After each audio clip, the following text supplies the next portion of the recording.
नमन करती हूँ अपने गुरुदेव महादेव के चरणों में, मेरा नमन स्वीकार कीजिए। साहब दीदी के चरणों में नमन है। नमन है शिव से प्रेम करने वाले सभी आत्मजों देश दिशताओं सभी भाई बहनों को नमन है, स्वीकार कीजिए। अनमिलाखर पुस्तक जो साहब लिखे हैं उसको पढ़ने का प्रयास कर रहे हूँ। साहब लिखते हैं अनमिलाखर पुस्तक में, तपस्या के बल पर व्यक्ति ऐसी शक्तियां प्राप्त कर लेता है जिससे सामने बैठे मनुष्य के मन में चल रहे विचार तरंगों को समझने में कामयाबी मिल जाती है। यानी जो लोग तपस्या करते हैं तो उन्हें ऐसी शक्तियां प्राप्त हो जाती हैं जिससे सामने बैठे मनुष्य के मन में चल रहे विचार भी पढ़ लेता है, यानी कि जान जाता है। देवाशीष को सिंहेश्वर मंदिर जाने की इच्छा थी जिसे संकोचवश शब्द नहीं दे पा रहे थे। देवाशीष बाबू जो साहब हरिंद्रानंद के साथ रहते थे तो उन्हें सिंहेश्वर मंदिर जाने की इच्छा थी, लेकिन संकोचवश वह कह नहीं पा रहे थे। तभी अंतर्मन के द्वंद्व को भांपते हुए हरिंद्र ने पूछा, क्या सोच रहे हैं देवाशीष? जी कुछ नहीं, चलिए आज खाना खाकर सिंहेश्वर मंदिर घूम आए, आपका भी मन थोड़ा बहल जाएगा। अंधे को क्या चाहिए, बस आंखें। देवाशीष सर को तो अंतर्मन में चल रहा था सिंहेश्वर मंदिर जाने का, लेकिन साहब को बताए नहीं थे। साहब ही कहते हैं कि चलिए आज खाना खाकर सिंहेश्वर मंदिर घूम आए, आपका भी मन बहल जाएगा। अब अंधा को क्या चाहिए, आंख। देवाशीष बाबू को चाहिए था सिंहेश्वर मंदिर घूमने की इच्छा था, जो साहब कह ही दिए। ये मन ही मन पुलकित हो उठे। किन्हीं को भी अगर मनवांछित चीज मिल जाएगा तो खुशी से झूम उठेगा। ये पुलकित हो उठे। सभी तैयार होकर चल पड़े। शाम का वक्त था, मंदिर में ज्यादा भीड़ नहीं थी। वहां पहुंचकर देवाशीष ने 2 मटका मिठाई खरीदे, एक मंदिर के लिए और दूसरा रात्रि में होने वाले हवन के लिए। प्रसाद चढ़ाने के बाद ये मंदिर परिसर के बाहर आ गए। वहां नीलम दीदी और साहब को न पाकर इधर उधर देखने लगे। प्रसाद चढ़ा करके ये बाहर आ गए मंदिर के, लेकिन वहां नीलम दीदी और साहब को न देख करके इधर उधर देखने लगे। प्रवेश द्वार के पास नजर पड़ी तो देखा कि एक पत्थर पर हरिंद्रानंद बैठे हैं।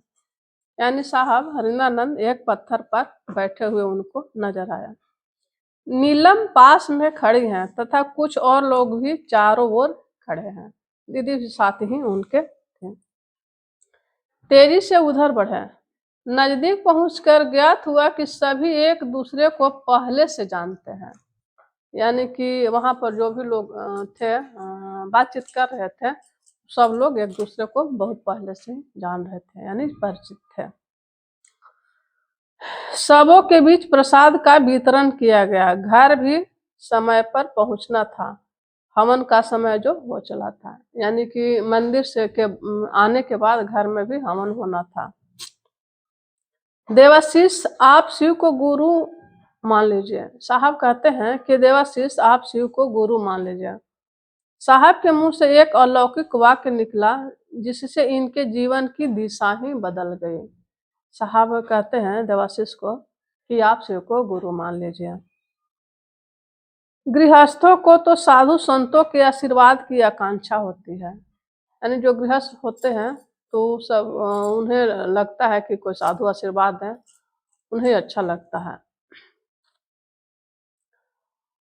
उनके विचारों की नहीं, यानी कि उनके आशीर्वाद की जरूरत होता है, उनके विचारों की नहीं। साधु गृहस्थ को लगता है कि हमें आशीर्वाद दे दे, हमको पूरा हो जाए। उनको उनका विचार से कोई मतलब नहीं रहता है। वैसे तो देवाशीष अपनी उस अभिलाषा के साथ इनके पास आए थे कि उनके ऐहिक कष्टों का निवारण हो सके। देवाशीष बाबू के कुछ कष्ट था तो उन्हीं को निवारण के लिए साहब हरिंद्रानंद के पास आए थे। मन की भूमि पर विचारों की नई पौध को अनायास ही साहब ने आरोपित कर दिया। लिखते हैं कि मन की भूमि पर विचारों की नई पौध को अनायास ही साहब ने आरोपित कर दिया, यानी देवाशीष बाबू के मन पर एक नया विचार आरोपित कर दिया। मन को एक अद्भुत जिज्ञासा आंदोलित कर गई।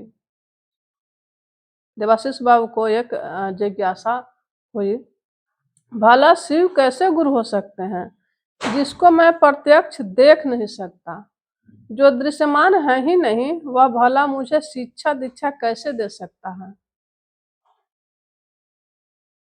यानी देवाशीष बाबू कहते हैं साहब हरिंद्रानंद को कि शिव भला गुरु कैसे हो सकते हैं जिनको मैं प्रत्यक्ष रूप से देख नहीं सकता, जो दृश्यमान नहीं है, वह भला मुझे शिक्षा दीक्षा कैसे दे सकता है। बड़ी अजीब बात है, जिसकी उपासना आज तक ईश्वर के रूप में की है उसे गुरु कैसे मानूं। यानी कह रहे हैं कि आज तक हमने भगवान को, शिव को पूजा पाठ करते आया, उनका उपासना करते आया, तो अब गुरु हम उनको कैसे मान लें। शिव गुरु है यह भी मैं नहीं जानता। देवाशीष जी कहते हैं कि शिव गुरु हैं ये मैं नहीं जानता। इसी विचार संघर्ष से देवाशीष के मन में प्रश्न उठा। उन्होंने पूछा शिव गुरु कैसे हो सकते हैं। यानी कि कहते हैं कि शिव गुरु कैसे हो सकते हैं। मैंने तो सुना है गुरु को शरीर में होना आवश्यक है।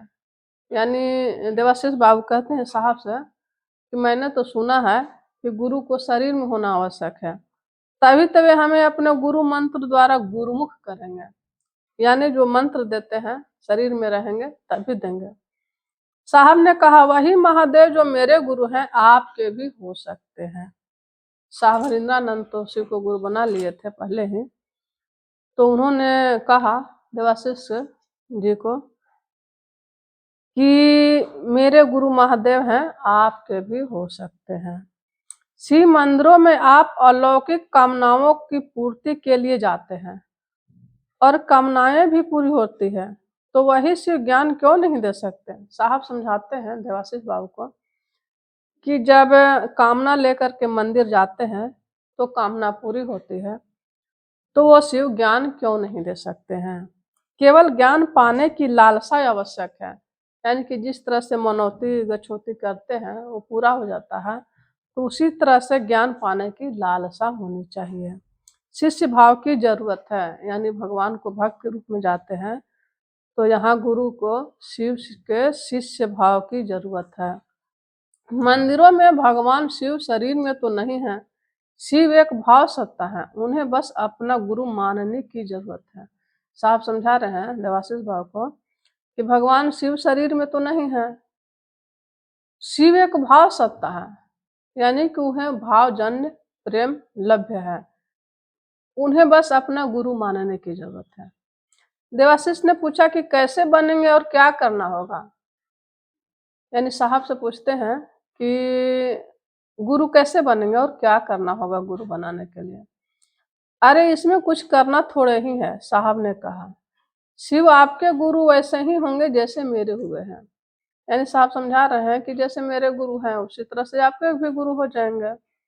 लोग हवन कुंड की ओर बढ़े। बगल के अहाते में हवन कुंड बनाया गया था।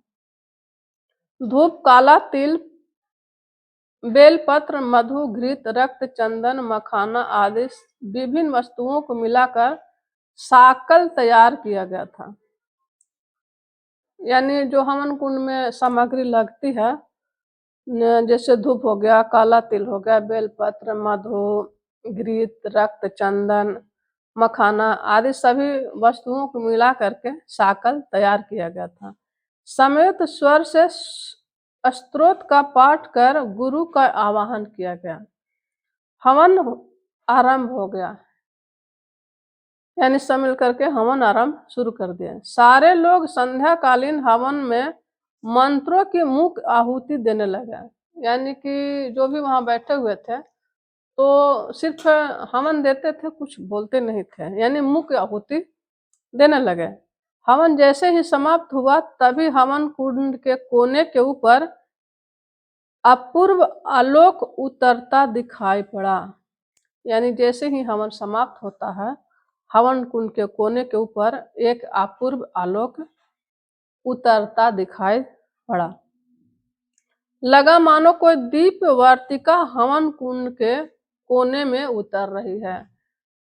लोगों ने देखा कि दीप वर्तिका हवन कुंड के कोने में उतर रही है और देखते देखते हवन कुंड के एक कोने के बाहर गिरकर रुद्राक्ष के रूप में परिणत हो गया।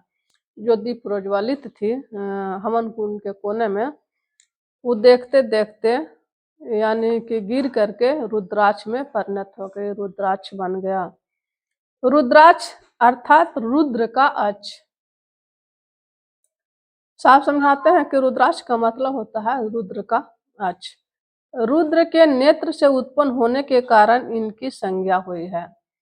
यानी जो रुद्र महादेव हैं, उनके अश्रु से जो बना रुद्र, उनके नेत्र से उत्पन्न होने के कारण ही इनकी संज्ञा रुद्राक्ष हुआ।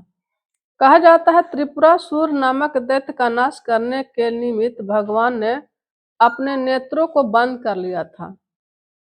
त्रिपुरासुर नामक दैत्य है जिसे मारने के लिए भगवान शिव ने अपने नेत्र को बंद कर लिया था। उस समय उनकी आंखों से जल की बूंदे पृथ्वी पर गिरी। जब आंख बंद कर लिए महादेव, तो पृथ्वी पर आंसू उनका गिरे। आंसू की ये बूंदे भक्तों के ऊपर अनुग्रह के निमित्त स्थावर तत्व को प्राप्त कर महारुद्राक्ष नामक वृक्ष के रूप में परिणत हो गए। उस समय उनकी आंखों से जल की बूंदे पृथ्वी पर गिरी। आंसू की ये बूंदे भक्तों के ऊपर अनुग्रह के निमित्त स्थावर तत्व को प्राप्त कर महारुद्राक्ष नामक वृक्ष के रूप में परिणत हो गए। पास जाकर देवाशीष ने देखा रुद्राक्ष के 12 दाने लाल धागे में पिरोए हैं। जब देवाशीष गए उस कोने में, तो देखते हैं कि लाल धागे में 12 रुद्राक्ष के दाने पिरोए हैं। यह सब देखकर उनकी आंखें पथरा सी गई।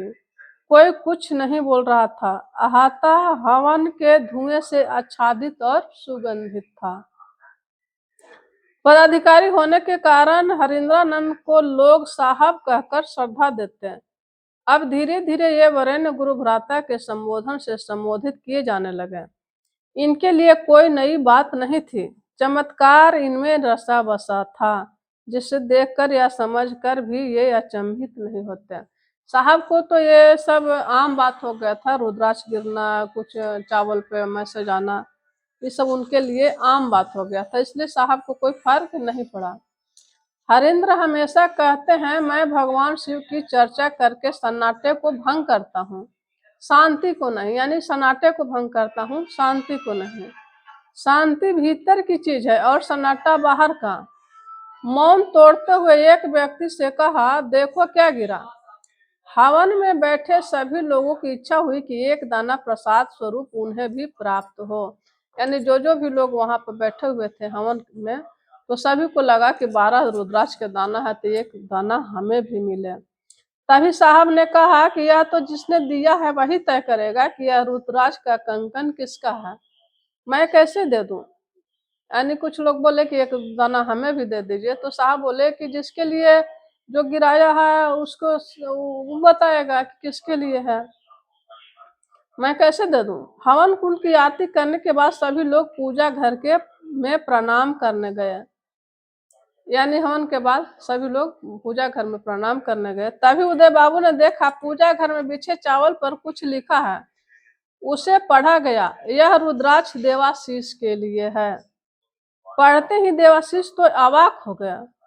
उन्हें तो विश्वास ही नहीं हो रहा था कि यह सपना है या हकीकत। यानी जब लिखा हुआ था कि यह रुद्राक्ष देवाशीष के लिए है, तो अवाक हो गया।